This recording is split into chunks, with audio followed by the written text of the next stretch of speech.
అసలు అమ్మాయిలకి ప్రతి నెల పీరియడ్స్ ఎందుకు వస్తాయి? మన గర్భసంచిని నిలువున కోస్తే మనకి ఈ పిక్చర్ కనిపిస్తుంది. మీకైనా నాకైనా ఎవరికైనా మన ఫస్ట్ హోమ్ ఈ గర్భసంచే. ఇది చాలా మదర్లీ ప్లేస్. దీనికి ఎప్పుడు ఒక్కటే ఆలోచన, ఈ అండాశయాల్లో గుడ్డు పెరుగుతుంది, ఇది ఫట్టున రిలీజ్ అయ్యి బేబీ ఫామ్ అయ్యేసరికి నేను దాని కోసము చక్కటి వెచ్చటి మెత్తటి ఫ్రెష్ గూడు తయారు చేయాలి, ఫుడ్ పెట్టాలి అని తన ప్రిపరేషన్స్ లో తను బిజీగా ఉంటది. గుడ్డు రిలీజ్ అయింది కానీ బేబీ రాలేదు. ఇంకా దాని కోపం, బాధ.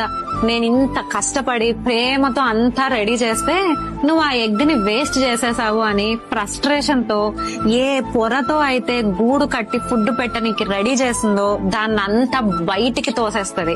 దీనికోసమే ప్రాస్టాగ్లాండిన్స్ అనే కెమికల్స్ హెల్ప్ చేస్తాయి. ఇవి మన బత్తాయి పండును పిండి జ్యూస్ తీసినట్టు గర్భసంచిని ఇలా పిండుతూ లోపలున్న పొర అంతా నీట్ గా బయటికి తోసేస్తది. దీన్నే మనం పీరియడ్స్ అంటాం.